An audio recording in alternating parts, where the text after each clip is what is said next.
स्वागत है आपका। आप देख रहे हैं इंडिया न्यूज हरियाणा। मैं हूं आपके साथ प्रीति सिंह। बुलेटिन की शुरुआत इस वक्त की बड़ी खबर के साथ। गृह मंत्री अमित शाह एम्स में भर्ती है, बड़ी जानकारी आप तक पहुंचा रहे हैं। सांस लेने में परेशानी के चलते भर्ती हुए हैं। हाल ही में कोरोना से उभरे हैं गृह मंत्री। कोरोना के चलते मेदांता अस्पताल में भर्ती थे वो। 3 दिन पहले ही शाह की कोरोना रिपोर्ट नेगेटिव आई थी, लेकिन एक बार फिर से उनको सांस लेने में तकलीफ हुई है, जिसके चलते एम्स में भर्ती कराए गए हैं। तो अमित शाह की तबीयत बिगड़ी है। 3 दिन पहले ही शाह की रिपोर्ट जो है नेगेटिव आ गई थी। कोरोना पॉजिटिव थे वो, जिसके बाद उनका इलाज चला और इलाज के बाद जो रिपोर्ट है वो नेगेटिव आई, लेकिन एक बार फिर से सांस लेने में काफी दिक्कत हो रही है और एम्स में भर्ती कराए गए।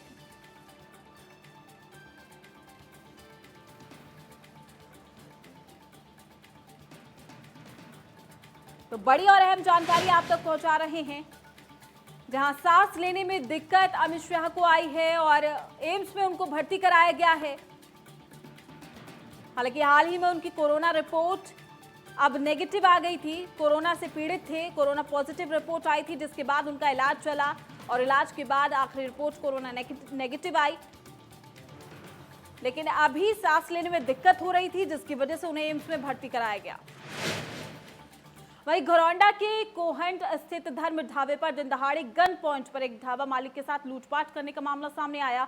आरोप है कि हथियारबंद बदमाशों ने ढाबे के काउंटर से करीब 60,000 की नकदी लूट ली है। विरोध करने पर ढाबा मालिक के भतीजे को पिस्टल का बट मारकर घायल भी कर दिया। बदमाशों ने न सिर्फ नकदी लूटी, बल्कि ढाबा मालिक और उसके भतीजे की चेन भी लूट ली, जिसके बाद आरोपी ढाबे के बाहर हवाई फायर करते हुए फरार हो गए। ढाबे पर लूटपाट की ये घटना वहां लगे सीसीटीवी कैमरे में कैद हो गई। ढाबा मालिक ने सीसीटीवी फुटेज के साथ घटना की शिकायत पुलिस को दी। पुलिस ने ढाबा मालिक की शिकायत पर 4 के खिलाफ मामला दर्ज कर जांच पड़ताल भी शुरू कर दी। तो धर्मपाल जी, कैसे क्या घटना हुई है ढाबे पे? वह गाड़ी रास्ते पे लगाए जी, हमारे सिगरेट वाला न, उसने कोई पता नहीं था भी कौन है, हमारे गांव के हैं, कौन है कौन नहीं है, कौन बदमाश है। उसने बोला गाड़ी भाई साइड में लगाओ सर। तो बोले भाई तुम गाड़ी हमारी गाड़ी साइड में लगवाओगे, बड़े बड़े बड़े बदमाश हो रहे हो। फिर उन्होंने ठाक पिस्टल काट दिया, बड़ा बहुत बदमाश था तुमने। फिर लूटा को सोटी जी, ये हो गया, कला लूटने की कोशिश की, 2 चैन लूटी जी मारी, एक भतीजे की एक मेरी जी, और गला साफ कर दिया बिल्कुल। 60-65 के लगभग पैसे थे उसमें। किस टाइम की घटना है ये 12:15 बजे से चालू हुआ जी, रात को 12:15। कितने आदमी थे जो डकैती हो रहे थे? 4 आदमी जी। 4 आदमी। हाँ जी। कितनी देर तक यहाँ हंगामा करते रहे? या कम से कम 20-25 मिनट जी। गोहाना में 3 बदमाशों ने गन पॉइंट पर लूट की वारदात को अंजाम दिया। बदमाश एक दुकानदार से 7 लाख रुपए लूटकर फरार हो गए। बदमाशों की पूरी करतूत सीसीटीवी कैमरे में कैद हो गई। फिलहाल मौके पर पहुंचकर पुलिस मामले की जांच में जुटी है और साथ ही तस्वीरें आप देख सकते हैं। ये सीसीटीवी फुटेज सामने आए हैं। गन पॉइंट पर ये लूट की इस पूरी वारदात को अंजाम दिया गया है। पुलिस बदमाशों की तलाश में जुटी हुई है, लेकिन बदमाशों का आतंक फिलहाल जारी है। गोहाना का ये पूरा मामला, और साथ ही आप तस्वीरें देख सकते हैं। सीधे तौर पर नकाबपोश बदमाश यहां पर आते हैं और इस पूरी लूट की घटना को अंजाम देते हैं। हालांकि लूट की पूरी वारदात सीसीटीवी कैमरे में कैद हो गई है। गन पॉइंट पर दुकानदार से लूट की गई और आप इस फुटेज में देख सकते हैं 7 लाख रुपए की लूट की गई है। तो बदमाशों का ये आतंक जारी है। गन पॉइंट पर 7 लाख रुपए की लूट। गोहाना में गन पॉइंट पर दुकानदार से लूट की इस पूरी वारदात को अंजाम दिया गया। लूट की वारदात की तस्वीरें सीसीटीवी कैमरे में कैद हो गई है। तस्वीरें भी आप देख सकते हैं। आपको हम तस्वीरें दिखा रहे किस तरीके से नकाबपोश बदमाश यहां पर आते हैं, गन पॉइंट के दम पर 7 लाख रुपए की लूट करके फरार होते हैं। खबरों में आगे बढ़ेंगे, बात करेंगे कुरुक्षेत्र पुलिस अपराध शाखा 1 को बड़ी कामयाबी हाथ लगी है। दरअसल पुलिस टीम ने अंतर जिला लुटेरा गिरोह का भंडाफोड़ करते हुए गिरोह के 5 सदस्य को हथियारों समेत काबू कर चोरी और लूटपाट की 1 दर्जन वारदातों का खुलासा करने का दावा किया है। जिला पुलिस उपाधीक्षक ने CIA 1 में एक, आपको बता दें कि यह भी बताया है कि CIA 1 प्रभारी की टीम को सराहा। तो कुरुक्षेत्र में लुटेरे गैंग पर शिकंजा कसा गया है। पुलिस ने 5 लुटेरों को गिरफ्तार भी किया। इंचार्ज इंस्पेक्टर प्रतीक और उनकी टीम ने बहुत ही अच्छा काम किया है और एक इंटर डिस्ट्रिक्ट जो एक लूट और चोरी की वारदातें करने वाले को एक पूरे गैंग को गिरफ्तार किया है। इसमें 5 लोग जो है गिरफ्तार हुए हैं। अक्षय कैथल का रहने वाला है, बादल निसिंका, गुरप्रीत निसिंका, बलजीत दुब्बल कैथल से और एक विशाल वासी इशाक, ये गिरफ्तार हुए हैं। इनको रिमांड पर लिया जाएगा। अन्य जिलों की और वारदातों के बारे में गहन पूछताछ अभी बाकी है। पलवल के होटल में उस वक्त सनसनी फैल गई जब बाजार से घर जा रहे एक युवक पर 5 से 6 आरोपियों ने गोलियां चलाई। अचानक की गई फायरिंग में ललित नामक युवक के पैर में गोली लगी है, जिससे पीड़ित जमीन पर गिर गया है। वहीं इस बीच सभी आरोपी मौके से फरार हो गए हैं। फायरिंग की सूचना मिलने पर होटल थाना पुलिस मौके पर पहुंची और घायल को होटल के सरकारी अस्पताल में भर्ती कराया, जहां डॉक्टर्स ने युवक की हालत को गंभीर देखते हुए फरीदाबाद के लिए रेफर भी कर दिया है। फिलहाल पुलिस आरोपियों की तलाश में जुटी हुई। भैया क्या नाम है आपका? ललित। हैं? ललित ललित जी, ये बताइए कि जो आप पे गोली लगी है कैसे लगी है, कितनी गोली लगी है, क्या क्या? मुझे नहीं पता जी। हम 3 जने आए थे, माता जी को लेके आए थे। हम काली मूर्ति पे सब्जी दिलवा के चिंत मंदिर के यहाँ, केरा देवी मंदिर के यहाँ हमारे यहाँ रोका हमें। तो मैं करी उन्होंने। हमारी कोई जाति कोई दुश्मनी भी नहीं थी, कोई हम उसे जानते भी नहीं, कोई पहचानते भी नहीं उन्हें। एक उनमें नीतू था और एक उसमें महेश था और एक आदमी, एक जना और था उसके साथ और 2 जने एक्स्ट्रा थे। 5 जने थे। किस पे आए थे? 5-6 जने थे। किस पे आए थे? हाँ जी, मोटरसाइकिल पे। चलिए अब रुक करेंगे बड़ी खबर की ओर। एसवाईएल पर हरियाणा पंजाब के मुख्यमंत्रियों के बीच में बैठक है। आज बड़ी जानकारी आप तक पहुंचा रहे हैं। वीडियो कॉन्फ्रेंसिंग के जरिए बातचीत करेंगे दोनों राज्यों के मुख्यमंत्री। केंद्रीय जल शक्ति मंत्री भी इस दौरान मौजूद रहेंगे। दोपहर 3 बजे ये बैठक होगी। सुप्रीम कोर्ट ने दोनों राज्यों को मिलकर हल निकालने के निर्देश भी दिए हैं, जिसको लेकर ये बातचीत होगी। तो वीडियो कॉन्फ्रेंसिंग के जरिए दोनों राज्यों के मुख्यमंत्री बातचीत करेंगे। कैप्टन अमरिंदर सिंह और मुख्यमंत्री मनोहर लाल, इनके बीच में वीडियो कॉन्फ्रेंसिंग के जरिए बातचीत होगी। एसवाईएल पर हरियाणा पंजाब के मुख्यमंत्रियों के बीच ये बैठक होगी।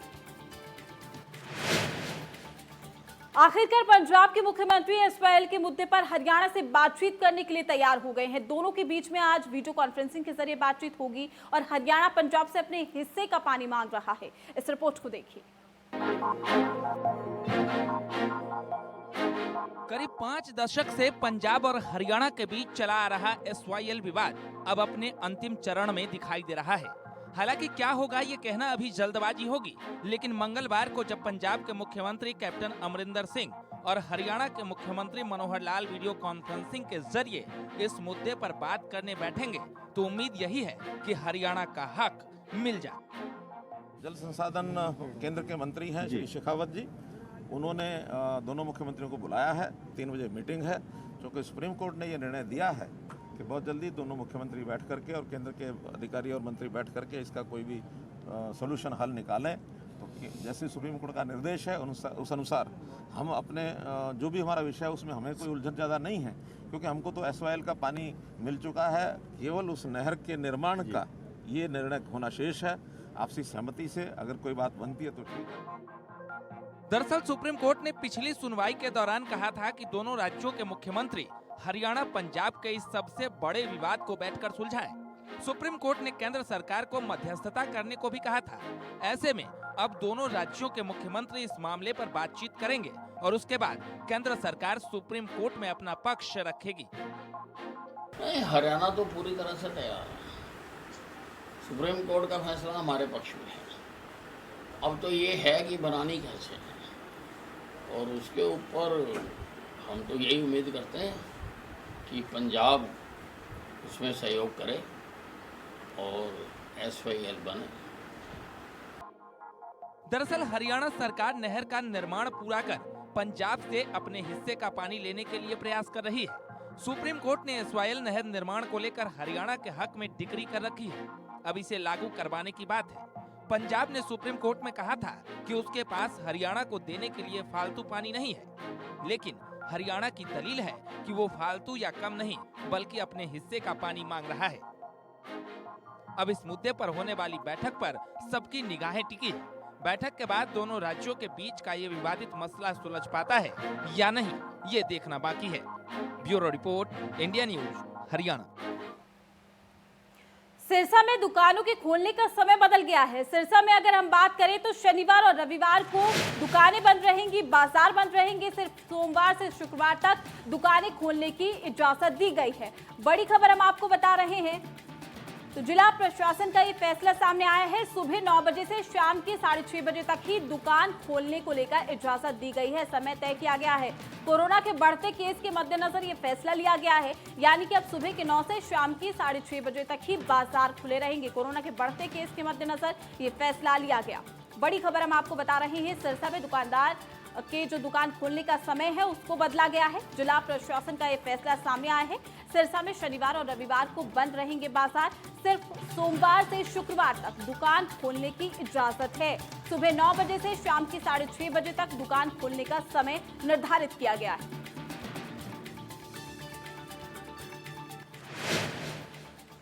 कोरोना को लेकर हरियाणा में स्थिति दूसरे राज्यों से बेहतर है। प्रदेश में कोरोना वायरस के संकट से निपटने के लिए अधिकारियों की कामकाज की मुख्य सचिव केशनी आनंद अरोड़ा ने तारीफ की है। कोरोना को लेकर नोडल अधिकारियों और डीसी के साथ मुख्य सचिव ने वीडियो कॉन्फ्रेंसिंग के जरिए बैठक की। हरियाणा में कोरोना को खत्म करने के लिए 4 टी प्लान पर भी काम किया जा रहा है, यानी कि ट्रेसिंग, ट्रैकिंग, टेस्टिंग और साथ ही ट्रीटमेंट पर जोर देने के निर्देश है। बैठक में इस दौरान मुख्य सचिव ने कहा कि वर्तमान में पूरे देश में आपदा प्रबंधन अधिनियम 2005 लागू है और प्रदेश में इस अधिनियम की पालना पूरी निष्ठा से की जानी चाहिए। साथ ही उन्होंने कहा कि कोरोना संकट से निपटने के लिए सामाजिक दूरी बेहद जरूरी है। वहीं सभी जिलों के लिए विशेष रूप से किसी भी सार्वजनिक विरोध प्रदर्शन या फिर सभा के दौरान इसका अनुपालना किया जाना अनिवार्य है। अधिकारियों को कोविड-19 के प्रबंधन के लिए टेस्टिंग सुविधा बढ़ाने, कॉन्टैक्ट ट्रेसिंग, क्लिनिकल मैनेजमेंट और अधिक ध्यान केंद्रित करने, कंटेनमेंट जोन की कड़ी निगरानी पर जोर देने के साथ साथ जन जागरूकता गतिविधियों को बढ़ाने के निर्देश दिए गए हैं।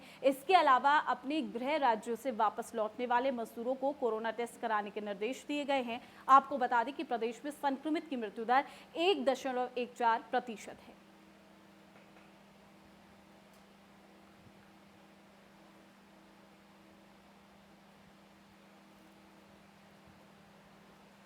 प्रदेश में 48,040 कोरोना पॉजिटिव केस सामने आ चुके हैं। 40,610 लोग ठीक हो चुके हैं।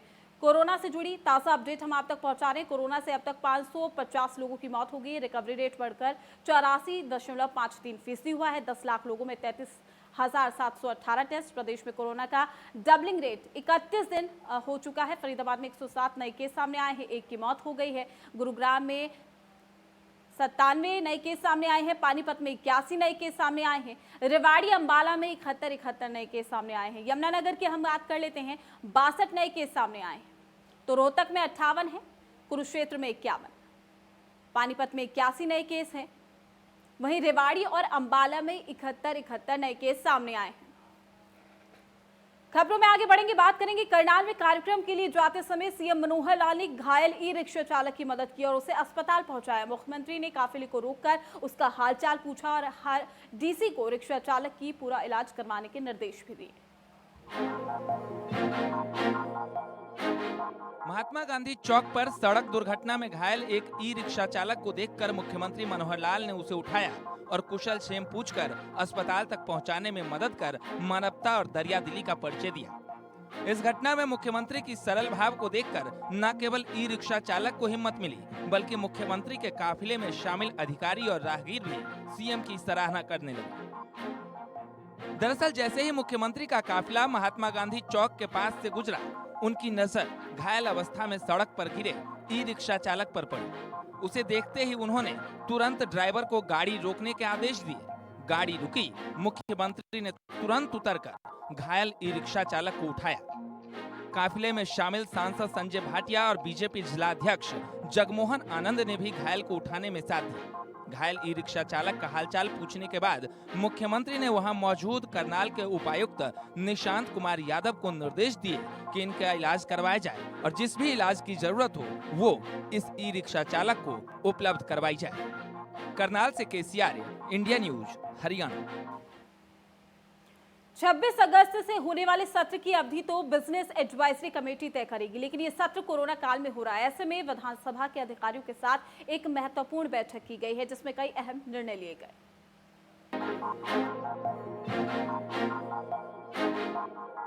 26 अगस्त से होने जा रहे विधानसभा के मॉनसून सत्र को लेकर तमाम तैयारियां की जा रही है। स्पीकर ने चंडीगढ़ में बैठक कर कई अहम निर्णय लिए, जिसमें सबसे अहम ये है कि सभी विधायकों, मंत्री, विधानसभा के कर्मियों को सेशन से 3 दिन पहले की कोरोना निगेटिव रिपोर्ट लानी होगी।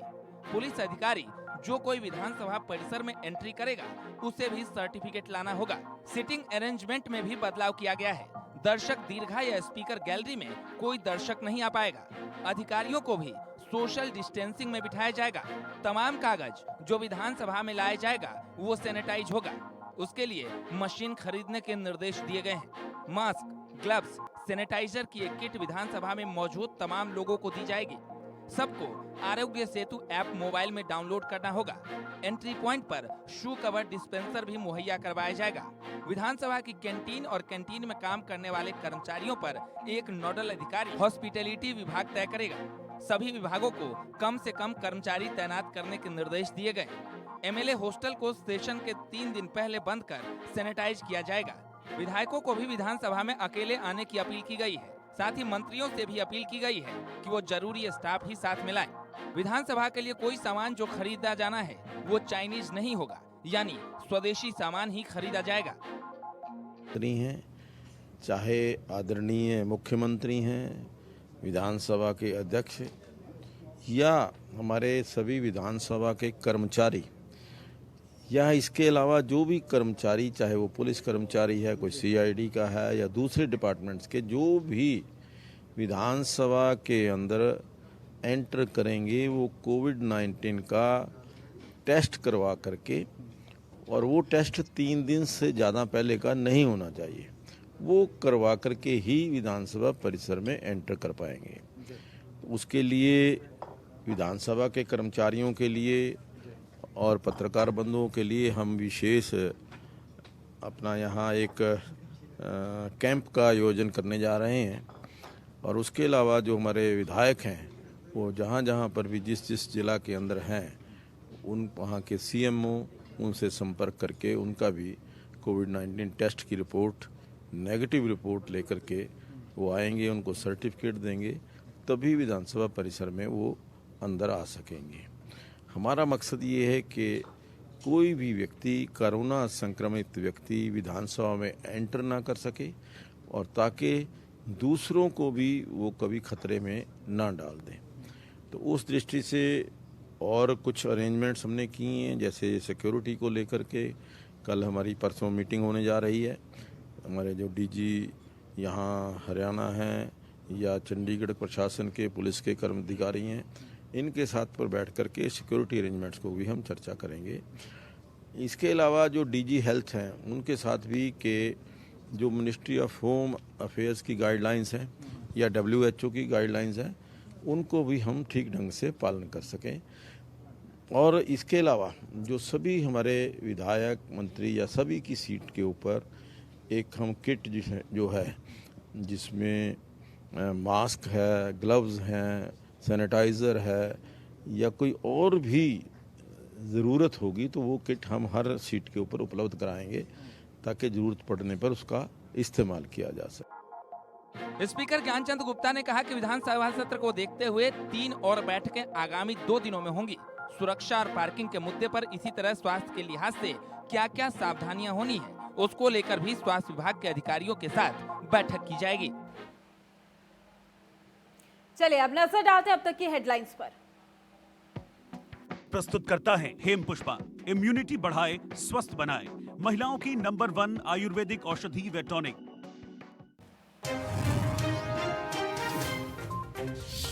देश में 24 घंटे में फिर मिले 54,000 से ज्यादा मरीज, 880 ने गंवाई जान। संक्रमित केस का आंकड़ा 27 लाख के पार, एक्टिव केस 6,72,000।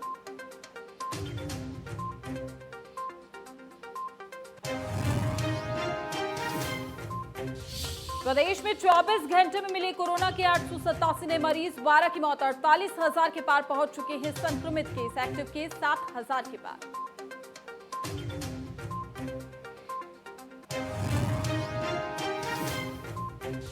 एसवाईएल मामले पर हरियाणा, पंजाब के मुख्यमंत्रियों के बीच में आज अहम बैठक। केंद्रीय जल शक्ति मंत्री भी रहेंगे मौजूद। कल सिंचाई विभाग के अधिकारियों के साथ मुख्यमंत्री ने किया था मंथन।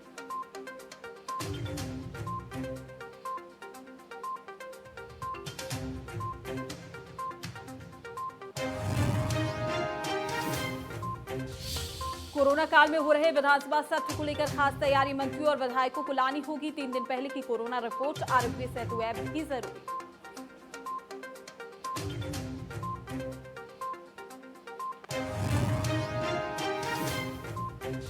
विख्यात शास्त्रीय गायक पंडित जसराज का अमेरिका में निधन। मेवाती घराने से था। पद्म विभूषण से सम्मानित पंडित जसराज का संबंध फतेहाबाद के पीली मंजूरी गांव में पैतृक गांव।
चलिए अब खबरों में आगे बढ़ते हैं, बात करेंगे सुरू की रसराज पद्म विभूषण पंडित जसराज का 90 साल की उम्र में निधन हो गया है, जिनके बाद उनके पैतृक गांव में भी शोक की लहर है। इस रिपोर्ट में देखिए।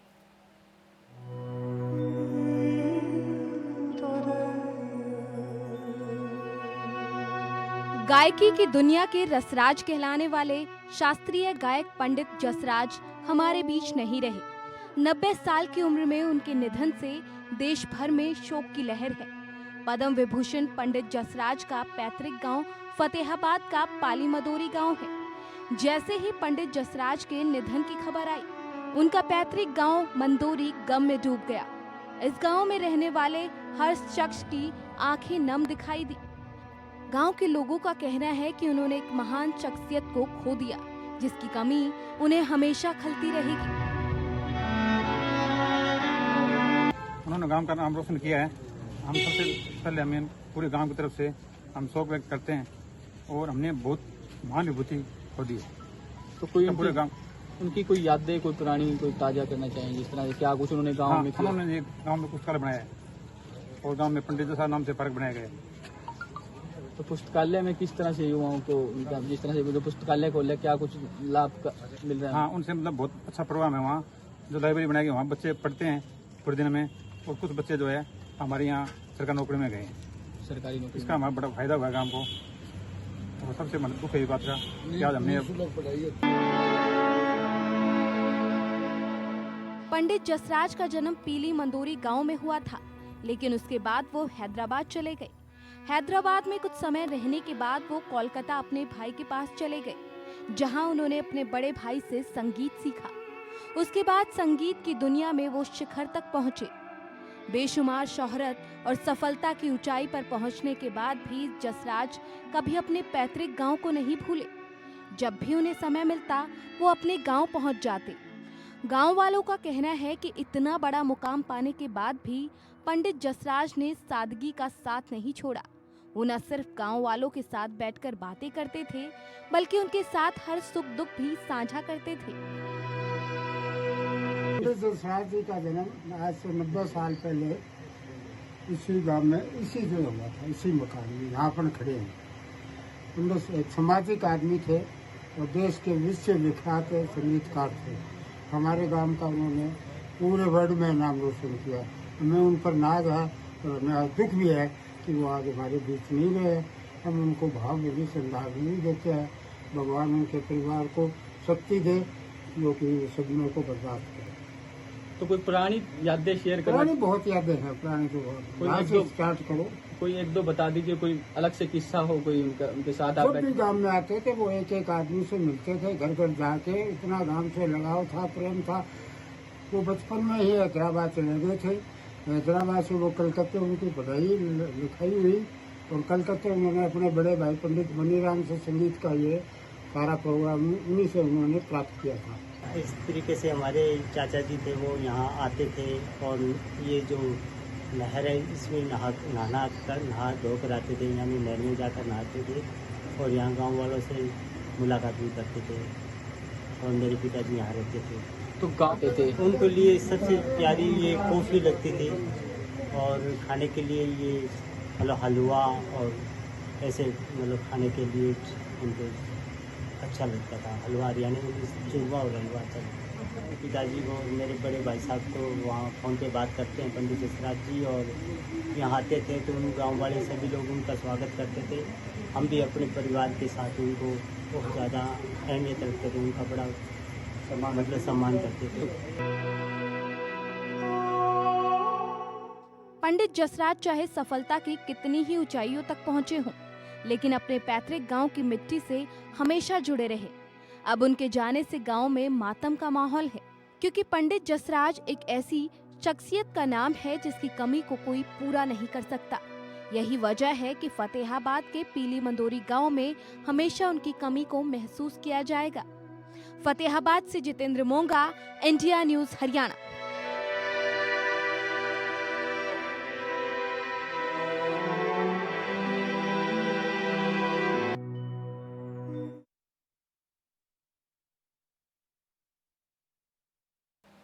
चलिए फिलहाल के लिए इस बुलेटिन में इतना ही। आप बने रहिए इंडिया न्यूज के साथ। शास्त्री